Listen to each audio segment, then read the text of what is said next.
प्यारे बच्चों, आप सभी लोगों का हमारे आरवी जायसवाल यूट्यूब चैनल में हार्दिक स्वागत है। हम आज आपको कक्षा 6 सीखे गणित के बीजीय अवधारणा के अभ्यास 5D के बारे में पढ़ाएंगे, जिसमें कि चर राशि और अचर राशि पर आधारित सवाल हैं। इससे पहले कि अगर आप लोग हमारे यूट्यूब चैनल पर नए हैं, सब्सक्राइब नहीं किए हैं तो सब्सक्राइब कर लीजिए और बेल आइकन को भी दबा लीजिए, जिससे कि हमारे आने वाले वीडियो का नोटिफिकेशन आपको मिलता रहे। तो आइए अब हम आपको ले चलते हैं अभ्यास 5D पे, जिसमें कि चर राशि और अचर राशि के बारे में चर्चा की जाएगी। देखिए, इसका मुख्य हेडिंग है चर और अचर राशि। चर राशि क्या है और अचर राशि क्या है, इसके बारे में देखिए। अगर मान लीजिए एक छोटा सा उदाहरण आपको देते हैं कि ये व्यास बराबर क्या होता है, 2 गुणे त्रिज्या, 2 गुणे त्रिज्या।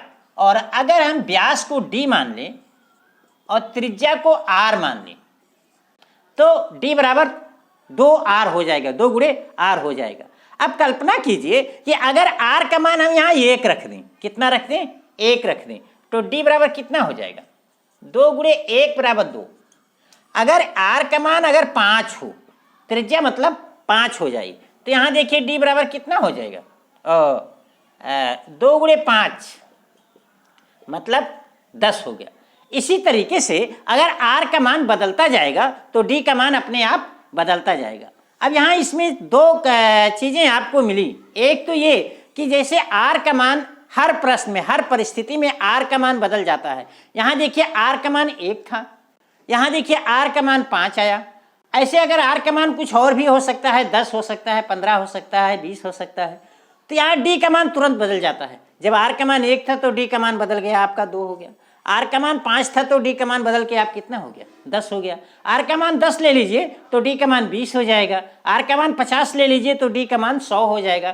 तो आप देख रहे हैं कि r का मान जैसे जैसे बदलता जाता है तो d का मान वैसे वैसे बदलता जाता है। लेकिन एक अंक ऐसी है जो कभी नहीं बदली, वो हमेशा ज्यों का त्यों है, वो है आपकी 2।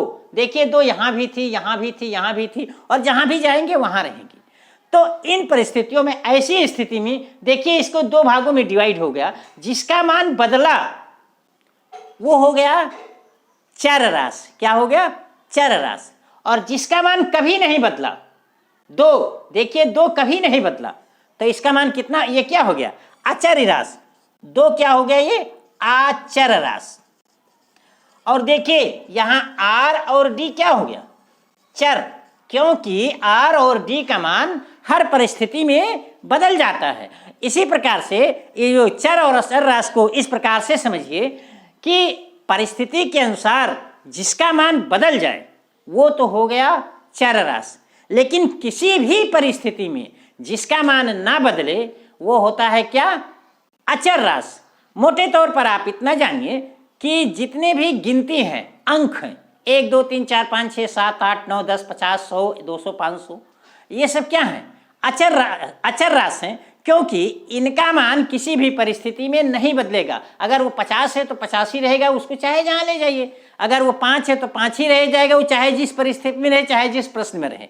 लेकिन जहाँ हम मानते हैं, जैसे बीजगणितीय अवधारणा में हम कुछ जहाँ कुछ शब्द आ जाता है उसको हम अल्फ़ाबेट के से प्रदर्शित करते हैं, जैसे XYZ ABCD PQR, या फिर क ख ग घ, इस तरह से भी जिनको हम मानते हैं जो कि अल्फ़ाबेट है या हिंदी में वर्ण है, जिनको लिया जाता है, वो क्या हो गई, वो आपकी चर राशि है। क्योंकि अल्फ़ाबेट का जो मान होता है हर सवाल में परिस्थिति के अनुसार बदल जाता है, इसलिए वो क्या हो गई, चर राशि हो गई। लेकिन जो गिनती हैं, अंक हैं, अंकों का मान किसी भी परिस्थिति में नहीं बदलता है, तो वो क्या हो गई, अचर राशि।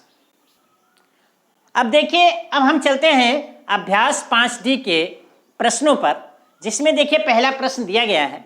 पहला प्रश्न दिया गया है कि निम्नांकित कथनों में सत्य या तथा असत्य कथन छांटिए।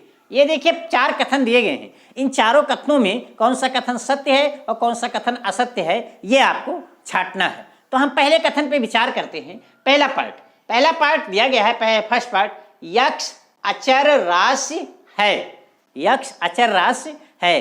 तो हमने अभी आपको बताया है कि जितने भी अल्फ़ाबेट वर्णमाला से हम जिन्हें प्रदर्शित करते हैं वो अचर राशि नहीं होती है, क्योंकि इनका मान परिस्थितियों के अनुसार बदलता रहता है। तो यक्ष का मान किसी भी प्रश्न में 1 आता है, किसी में 2 आता है, कहीं 5 होता है, किसी परिस्थिति में 7 हो जाता है, बदलता रहता है। तो ये अचर कहाँ रह गया? अचर तो सिर्फ गिनती है, वही अचर रहती है जिसका मान जैसे जहाँ जितना है हर सवाल में, हर परिस्थिति में वही रहे, तो वही अचर राशि है। तो ये क्या कहते हैं कि यक्ष अचर राशि है। तो यक्ष अचर राशि नहीं है, यक्ष क्या है? चर राशि है। यक्ष क्या है? चर राशि है। इसका मतलब ये कथन क्या है? ये कथन असत्य है। ये कथन क्या है? असत्य है। अगला देखिए दूसरा पार्ट। दूसरा पार्ट देखिए, कहते हैं कि 5 एक अचर राशि है। 5 एक अचर राशि है। तो ये सही है, 5 ही रहेगा। ये किसी भी परिस्थिति में जाए, ये किसी भी सवाल में जाए, 5 हमेशा 5 ही रहेगा। तो ये कथन क्या है? ये कथन आपका सत्य है। ये कथन क्या है? सत्य है। और देखिए अब तीसरा पार्ट देखिए, कहते हैं कि यक्ष धन 5 एक अचर राशि है। यक्ष धन 5 एक अचर राशि है, मतलब यक्ष धन 5 ब्रैकेट में है। इसका मतलब ये पूरी बात पूरे की बात कर रहे हैं।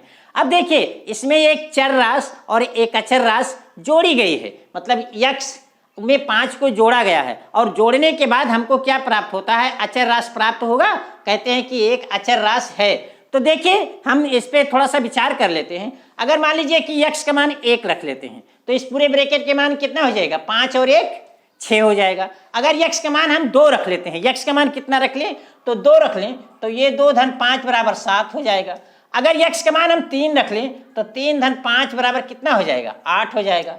अगर यक्ष का मान हम 10 रख लें, तो 10 धन 5 बराबर कितना हो जाएगा? 15 हो जाएगा। मतलब यहाँ देख लीजिए कि यक्ष के मान पे ये पूरे ब्रैकेट के मान डिपेंड करता है। यानी यक्ष का मान बदलता जाता है तो इसका पूरे ब्रैकेट का मान बदलता जाता है। इसका मतलब ये पूरी राशि चर नहीं रहेगी, अचर नहीं रह गई। क्या है? चर है, क्योंकि बदलती जाती है, मान परिस्थिति के अनुसार बदलती जाती है। जहाँ यक्ष का मान 2 था वहाँ 7 हो गया, जहाँ 3 था वहाँ 8 हो गया, जहाँ 10 था वहाँ 15 हो गया। मतलब कि यक्ष के मान पे पूरे ब्रैकेट का मान बदलता जाता है, इसलिए ये अचर नहीं रह गई। ये क्या हो गई? ये चर हो गई। लेकिन कहते हैं क्या? असर राशि है। इसका मतलब ये कथन क्या है? असत्य है। ये कथन क्या है? असत्य है। और अंतिम पार्ट, इसका चौथा पार्ट देख लीजिए। चौथा पार्ट कहते हैं यक्ष पर घात 5 अचर राशि है। यक्ष पर घात 5 क्या है? अचर राशि है। तो इस पे भी थोड़ी सी चर्चा कर लेते हैं। देखिए अगर मान लीजिए कि यक्ष पर घात, यक्ष का मान हम 1 रख देते हैं। कितना रख दें? यक्ष बराबर 1 रख देते हैं, तो ये 1 पर घात 5, इसका मान 1 हो जाएगा। यक्ष का मान अगर हम मान लीजिए 2 रख देते हैं, तो ये कितना हो जाएगा? 2 पर घात 5 हो जाएगा। तो 2 पर घात 5 कितना हो जाएगा? 2 का 5 बार गुणा करेंगे तो 2 दूनी 4, दूनी 8, दूनी 16, दूना 32, इसका मान 32 हो जाएगा। इसका मान यक्ष का मान अगर 3 रखते हैं, 4 रखते हैं, तो देखिए मान बदलता जाएगा। मान क्या होता है? बदलता जाता है। तो इसका मतलब कि अगर यक्ष का मान बदलता है तो यक्ष पर घात 5 का मान भी बदल जाता है। इसका मतलब ये चर राशि नहीं रह गई, ये चर राशि हो गई। क्या हो गया? चर राशि नहीं रह गई। तो ये भी कथन आपका क्या है? असत्य है। ये भी कथन क्या है? असत्य है। अब एक चीज और थोड़ा सा जान लीजिए कि अगर मान लीजिए किसी भी परिस्थिति के लिए इस तरह से कोई सवाल मिलता है कि किसी भी संक्रिया में, किसी भी पद में एक अगर चर राशि और एक अचर राशि है, चाहे इन दोनों का चर राशि अचर राशि का योगफल हो, चाहे गुणनफल हो, चाहे भागा हो, चाहे जोड़ना हो, चाहे घटाना हो, चाहे जो हो, तो वहाँ क्या हो जाती है? वो पूरी की राशि क्या हो जाती है?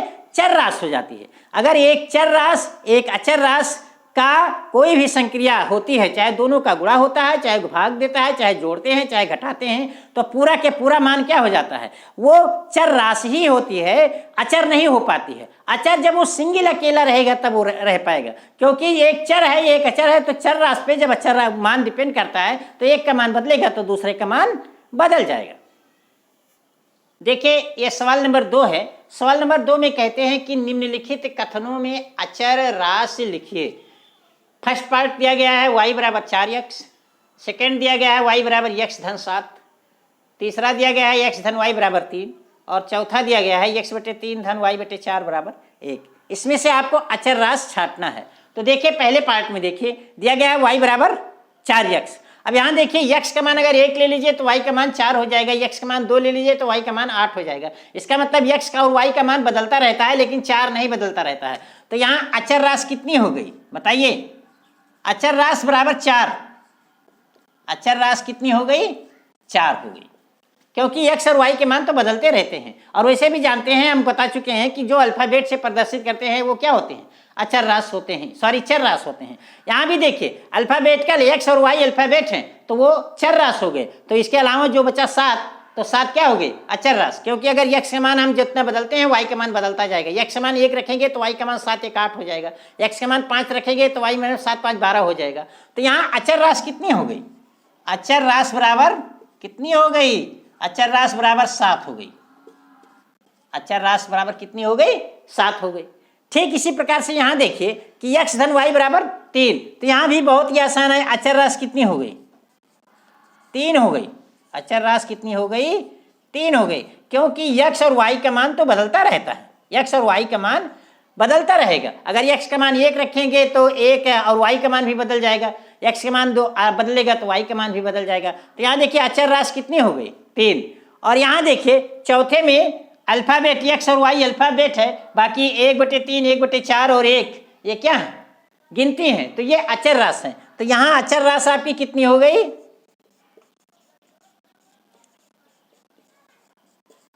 अचर राशि बराबर 1/3 1/4 और 1, ये 3 आपकी अचर राशि हो गई। और इसी के साथ आपका ये अभ्यास 5D समाप्त होता है। अब हम आपके साथ अगले वीडियो में अगले अभ्यास के साथ मिलेंगे। तब तक के लिए धन्यवाद।